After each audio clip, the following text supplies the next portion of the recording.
Hai hai hai, ketemu lagi di Tanya TV. Gimana kabar kalian? Semoga kalian semua baik-baik saja ya. Kali ini Mimin bakal ngebawain alur cerita series yang berjudul The Glory.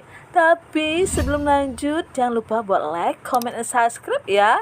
Kalau udah, kita langsung mulai aja yuk ceritanya.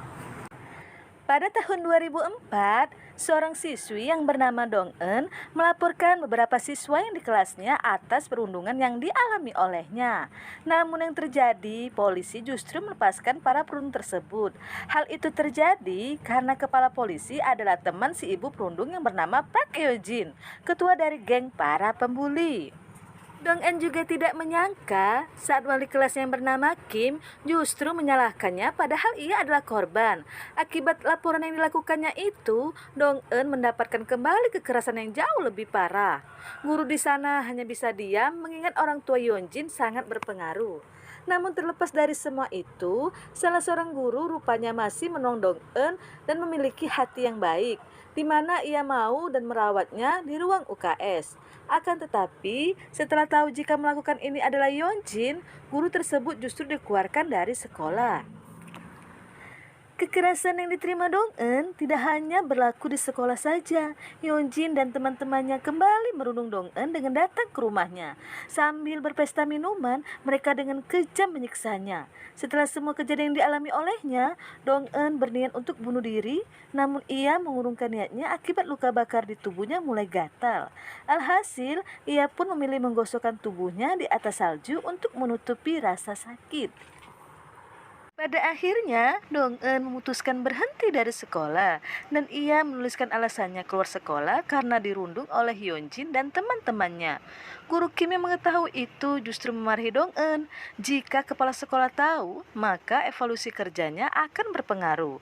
Ia lalu menyuruh Dong-eun agar mengganti alasan berhenti sekolah karena menurutnya sesama teman melakukan pemukulan itu hal biasa. Mendengar pernyataan bodoh tersebut, Dong-eun beranggapan jika anaknya dipukul berarti tak masalah. Pak Kim yang mendengarnya, ia pun tidak terima dan langsung memukul Dong-eun habis-habisan. Karena Dong-eun tidak ingin merubah alasannya keluar dari sekolah itu, Ibu Yeonjin akhirnya memilih memanfaatkan Ibu Dong-eun yang mata duitan. Setelah menerima uang yang cukup besar, ia pun memilih pergi meninggalkan Dong-eun dan mengganti alasannya keluar dari sekolah. Karena tidak ada yang peduli lagi padanya, Dong-eun memutuskan bekerja demi menghidupi dirinya sendiri. Suatu hari, Dong-eun kembali ke sekolah mencari Yeonjin. Ia kemudian menanyakan apakah benar Yeonjin menulis harapan jika ia ingin menjadi istri dan ibu yang baik. Mendengar hal itu, Yeonjin pun tertawa karena hal itu hanya keisengan dia saja. Ia juga mengatakan kalau dia tidak mempunyai mimpi karena mimpi itu dikhususkan untuk orang-orang seperti Dong-eun. Mendengar pernyataan itu, Dong-eun memutuskan mempunyai mimpi yaitu balas dendam kepadanya. Singkat cerita, Dong-eun pun mulai bekerja di pabrik tekstil mengingat perusahaan tersebut menyediakan tempat tinggal untuk karyawan. Dong-eun pun memanfaatkan waktu luangnya untuk mengerjakan tugas homeschooling. Setelah bertahun-tahun bekerja di pabrik tersebut, Dong-eun pun berencana berhenti dari pekerjaannya karena ia mau melanjutkan sekolah yang lebih tinggi. Awalnya, temannya mengira jika Dong-eun ingin melanjutkan pendidikannya untuk menjalani kehidupan mahasiswa pada umumnya. Namun, tujuannya Dong-eun bukan itu, melainkan ada sesuatu yang harus ia tuju. Dong-eun berpikir bahwa orang yang sudah melukainya maka harus dibalas dengan cara yang sama. Diibaratkan mata dibalas dengan mata, gigi dibalas dengan gigi. Dan itu tujuan Dong-eun sebenarnya. Singkat cerita, di tahun 2012, Dong-eun mulai mencari tahu keseharian para pembuli di sosial media mereka masing-masing.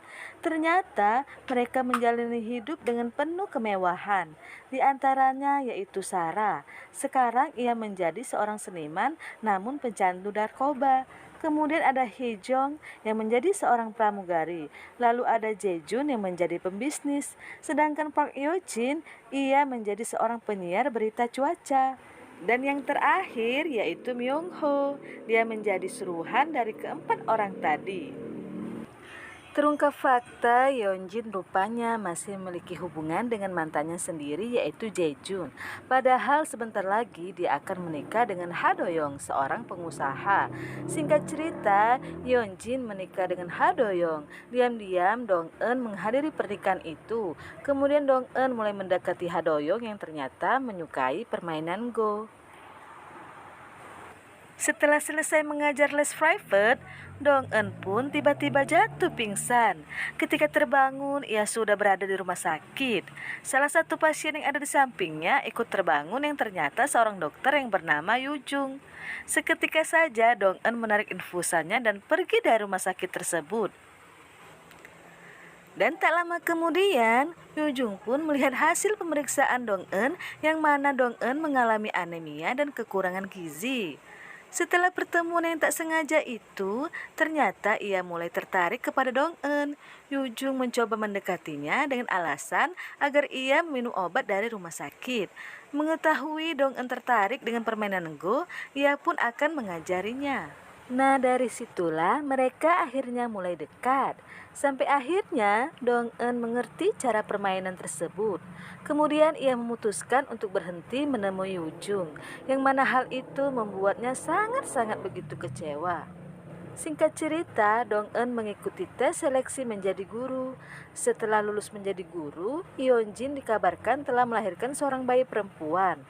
Dong-eun akhirnya memutuskan untuk menyewa apartemen yang bersebelahan dengan Park Hyo-jin. Diam-diam dia rupanya mengambil sampah dari keluarga Park Hyo-jin. Dari sampah tersebut, banyak informasi yang ia dapatkan.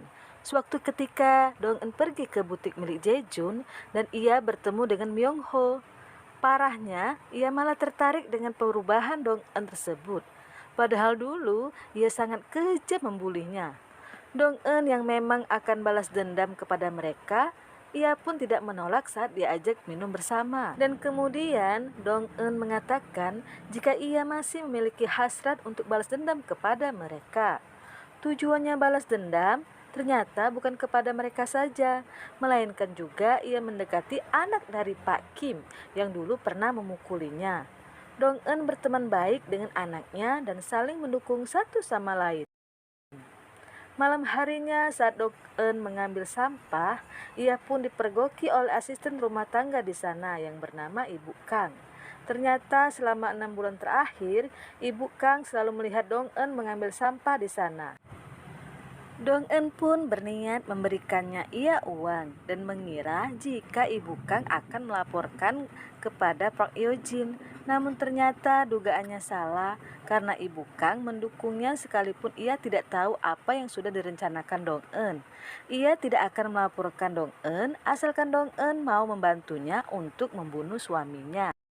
Ibu Kang ternyata sering mendapatkan kekerasan dari suaminya. Bahkan suaminya itu tidak segan-segan memukuli putri mereka yang bernama Sun A saat membela Ibu Kang. Oleh sebab itu, Ibu Kang meminta Dong-eun untuk membunuh suaminya. Setelah Dong-eun mengetahui semua itu, mereka akhirnya membuat kesepakatan dengan menyuruh Ibu Kang untuk membantunya mencari informasi mengenai Yeonjin dan teman-temannya. Sementara Dong-eun akan membunuh suaminya Ibu Kang. Namun karena tindakan ini tidak akan mengotori tangan mereka, ia pun meminta Ibu Kang untuk bersabar. Kemudian Dong-eun menyuruh Ibu Kang untuk belajar mengemudi agar bisa memudahkan pekerjaannya, yaitu memata-matai mereka. Singkat cerita, setelah Ibu Kang mendapat SIM, ia pun diberikan mobil dan juga sebuah kamera untuk melancarkan aksinya. Keesokan harinya, Ibu Kang mulai bergerak mengikuti Yeonjin yang sedang berada di butik milik Jaejun. Setelahnya, ia pun pergi ke gereja untuk memata-matai Lesara. Malam harinya, Ibu Kang pun menyimpan hasil pekerjaannya di dalam mobil itu. Saat Dong-eun melihat hasil foto tersebut, ia pun menyadari sesuatu yang aneh karena Yeonjin membawa anaknya ke klinik mata. Seketika ia pun teringat kalau dulu Jaejun selalu marah saat seseorang menghinanya karena buta warna.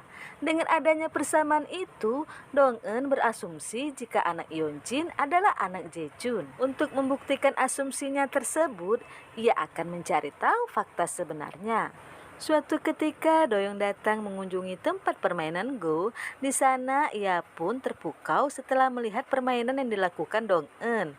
Nah, ternyata itulah alasan kenapa Dong-eun belajar permainan Go, yaitu untuk mendekati Ha-doyong. Rencananya tentunya berhasil karena Doyong selalu teringat dengan Dong-eun. Keesokan harinya, Dong-eun yang akan memberikan les private kepada Sun-ah tanpa sengaja bertemu Yujung di kereta. Yujung yang sangat memang merindukan Dong-eun, ia pun mengajaknya berbicara.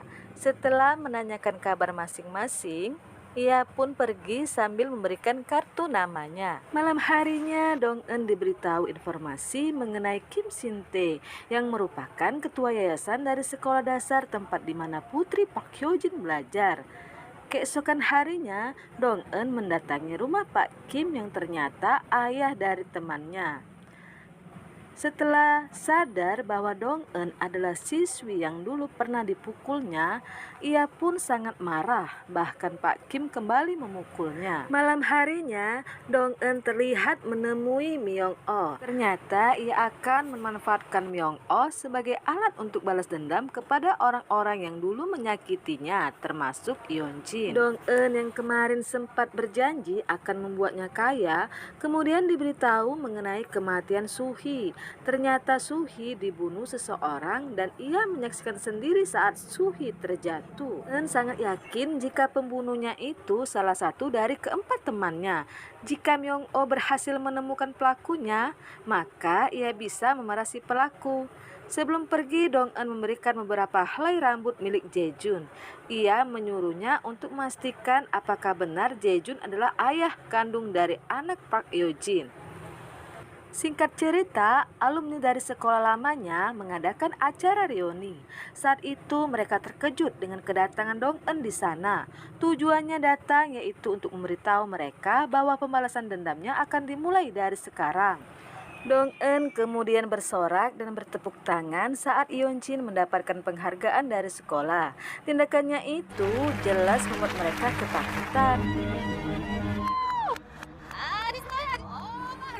Suatu hari, Yeonjin mendapatkan telepon dari putrinya jika sepatunya basah dan ia sedang bertelanjang kaki.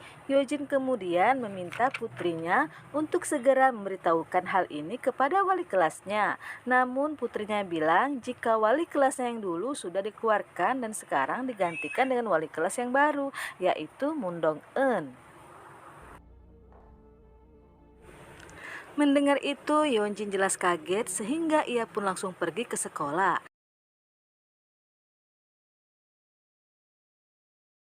Setelah menemuinya, Dong-eun mengatakan jika di dalam kehidupannya tidak ada yang namanya kebetulan karena mimpinya memang mengejar Park Hyo-jin.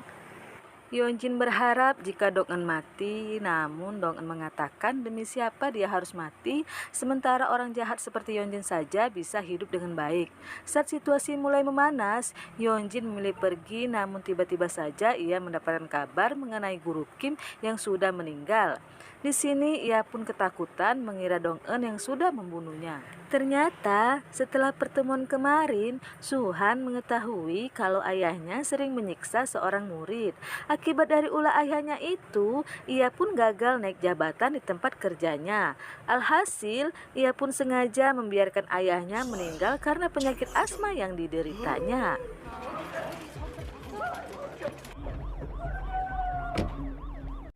Suatu ketika, Dong-eun menyuruh Myung-oh untuk mengurus jenazah Suhi yang belum diambil oleh keluarganya. Ternyata keluarganya menolak keterangan dari polisi jika Suhi telah bunuh diri. Padahal mereka yakin Suhi telah dibunuh. Myung-oh yang akan mengurus jenazahnya dilarang oleh dokter mengingat ia bukan keluarganya. Sementara itu, Doyong selalu datang ke tempat permainan Go dan mengajak Dong-eun untuk bermain. Siapa yang kalah dalam permainan tersebut, maka harus membayar 20.000 won.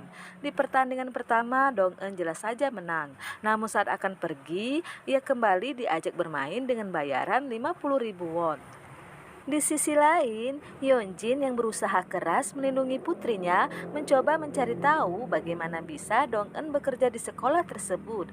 Ternyata selain rekomendasi dari ketua Kim, Dong-eun juga mempunyai kualifikasi yang membuatnya bisa bergabung di sekolah tersebut.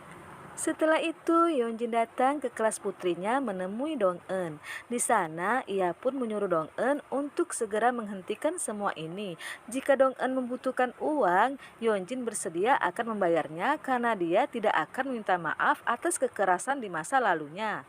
Dong-eun menegaskan kalau dia tidak pernah menyuruh Yeonjin untuk meminta maaf, tapi Tuhanlah yang akan membalasnya. Mendengar itu, ia pun tertawa, seolah-olah Dong-eun adalah wanita religius yang tidak mungkin balas dendam, apalagi sampai menyandera putri seseorang. Dong-eun mengatakan, memang apa yang telah ia lakukan kepada putrinya? Apakah selama mengajar ia menyandera putrinya?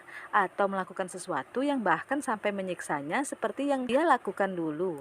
Dong-eun menegaskan kalau dia tidak akan melakukan hal serendah itu karena banyak cara yang bisa dilakukan untuk menjatuhkan Yeonjin. Apalagi sekarang Dong-eun tahu jika putrinya Park Yeonjin mengalami buta warna. Jika sampai suaminya tahu, maka akan terjadi masalah.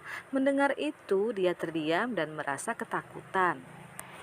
Sepulangnya ke rumah, Yeonjin meminta suaminya agar memindahkan putri mereka ke sekolah di luar negeri.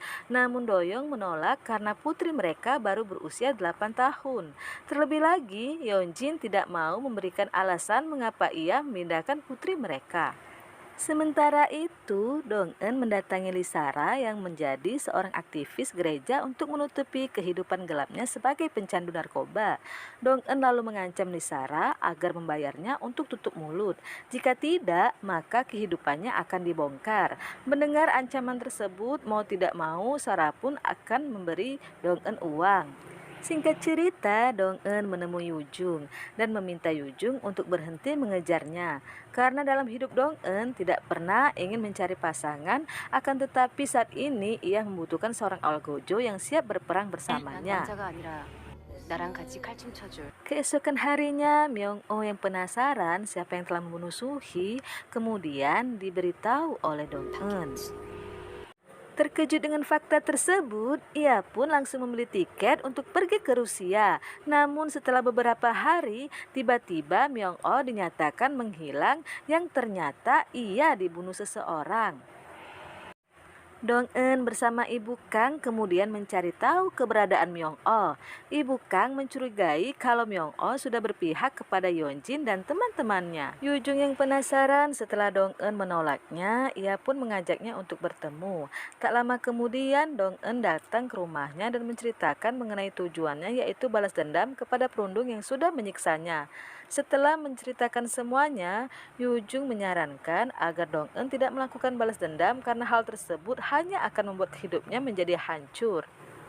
Akan tetapi, situasi berubah ketika Dong-eun memperlihatkan bekas luka di sekujur tubuhnya.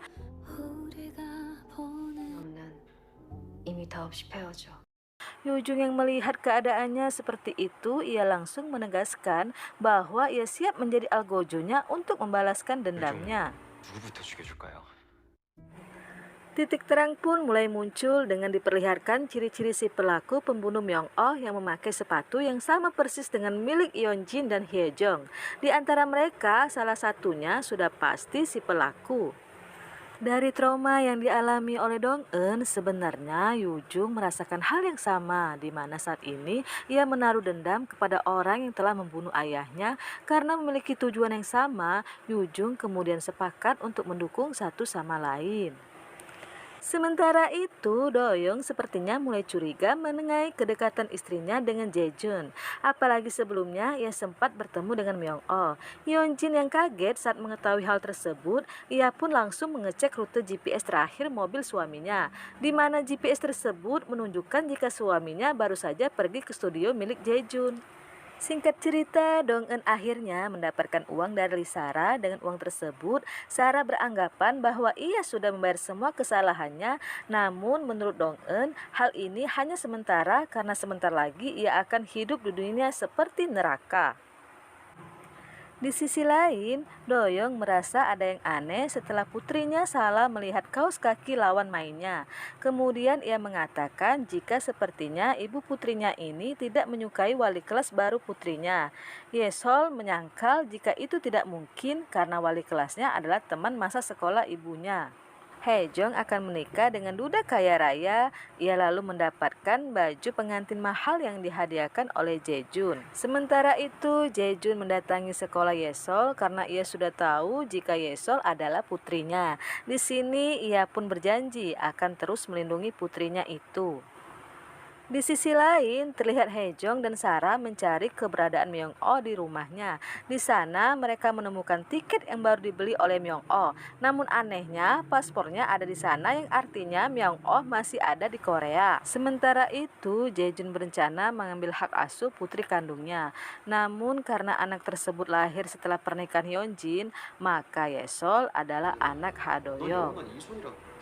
Di sisi lain, terlihat Haejong menemui calon ibu mertuanya. Sebenarnya si ibu mertua kurang setuju dengan hubungan mereka, mengingat ia lebih menyukai seorang wanita yang tak lain adalah Dong-eun. Entah bagaimana caranya Moon Dong-eun bisa dekat dengan si ibu mertua, namun yang jelas kedatangannya itu membuat Haejong ketakutan. 결혼하는구나. 축하해. 해옥이 짝으로 공들여는. Sementara di sisi lain, Yeonjin datang menemui Jaejun yang terlihat kesal karena sudah bertemu dengan suaminya. Tanpa menjawab pertanyaannya, ia pun langsung mencekiknya karena Yeonjin tidak memberitahu jika Yesol adalah putrinya. Ia lalu bertanya apakah Yeonjin tidak mencintainya sehingga harus menyembunyikan hal itu darinya. Di sini ia pun tidak menjawab dan hanya berusaha melepaskan darinya. Suatu hari, para orang tua murid diminta untuk datang ke sekolah. Ha Do-young datang untuk menyemangati putrinya, namun tanpa diduga Jaejun juga datang. Di sini Ha Do-young merasa bingung karena Jaejun tidak mempunyai anak. Jaejun berkata jika ia datang ke sekolah karena ia ingin bertemu Dong-eun, teman masa sekolahnya dulu. Singkatnya, setelah acara tersebut selesai, Dong-eun langsung menemui Jaejun meskipun Dong-eun memiliki trauma dengan perilaku si Jaejun. Namun, ia harus menghadapinya. Jaejun lalu mengancam Dong-eun agar tidak menyakiti putrinya. Jika ingin putrinya selamat, maka Jaejun harus bersekutu dengannya bukan malah membantu Park Hyo-jin. Mendengar itu, ia pun akhirnya bersedia membantu Dong-eun dan tidak akan mencampuri urusannya dengan Yeonjin. Sementara itu, Ha Do-young yang penasaran dengan apa yang telah terjadi di antara Dong-eun dan istrinya memutuskan untuk bertanya kepada Haejong. Kemudian ia menceritakan bahwa istrinya adalah seorang perundung yang memiliki hati yang kejam. Lebih tepatnya, ia telah melakukan kekerasan kepada Dong-eun sewaktu SMA. Ia lalu menyuruh Do-young untuk bertanya langsung kepada Yeonjin agar lebih rinci. Saat akan pulang, ia pun bertemu dengan Yoo-jung yang hebat dalam bermain Go. Mereka lalu berkenalan dan tanpa disadari, pria di hadapannya itu adalah orang yang akan membalaskan dendam wanita yang ia suka, yaitu Dong-eun. Sesampainya di rumah, ia langsung bertanya siapa sebenarnya Dong-eun. Apakah wanita yang menjadi wali kelas putri mereka adalah alasan Yeonjin agar Yesol dipindahkan ke sekolah luar negeri. Yeonjin hanya mengatakan jika sebaiknya suaminya itu tidak perlu tahu mengenai masa lalunya. Sementara itu, Dong-eun berpikir kalau ada satu hal yang sepertinya disembunyikan oleh Park Hyo-jin, yaitu alasan menghilangnya Myung-oh. Mengingat sebelumnya Dong-eun pernah memberitahu mengenai pelaku yang telah membunuh Suhi adalah Park Hyo-jin. Sepertinya Park Hyo-jin memang pelakunya. Hal itu terbukti saat dia berusaha menyembunyikan dan membersihkan sepatunya yang terdapat bercak darah. Suatu hari, Yoo-jung melaporkan hilangnya Myung-oh ke polisi. Awalnya ia tidak berniat melakukan itu, namun karena ini adalah permintaan Dong-eun agar ia tetap bisa menikah dengan keluarga kaya, ia pun akhirnya setuju. Nisara terlihat sangat kesal karena ia takut hidupnya akan berantakan. Apalagi selama ini, Myung-oh adalah kurir yang telah mengantarkan narkoba. Jika sesuatu sampai terjadi atau bahkan polisi memanggilnya, maka ia tidak akan segan-segan membunuh Hee-jung. Di sisi lain, karena Doyoung tidak mendapatkan jawaban dari istrinya, ia pun memutuskan bertemu dengan Dong-eun. 왜요? 피해자라고 주장할 것 같아서. Di waktu yang sama, Yeonjin akhirnya mengetahui jika Dong-eun tinggal di dekat rumahnya. Ia tak menyangka bahwa selama ini Dong-eun telah mengawasinya. Ia lalu membayar seseorang untuk membobol unit apartemen milik Dong-eun. Dan setelah masuk ke dalam, ia sangat terkejut melihat semua foto yang terpajang di sana, di mana foto-foto tersebut merupakan target balas dendam Dong-eun selama ini. Tiba-tiba saja seseorang masuk ke dalam yang ternyata adalah suaminya sendiri. Di sini Yeonjin tidak bisa mengelak lagi karena kejahatannya di masa lalu telah diketahui oleh suaminya. Nah sahabat tanya, itulah seluruh alur cerita The Glory season pertama. Gimana, penasaran bukan? Tunggu episode keduanya ya. Ya udah segitu dulu ya rangkumannya. Tapi jangan lupa like, comment, and subscribe.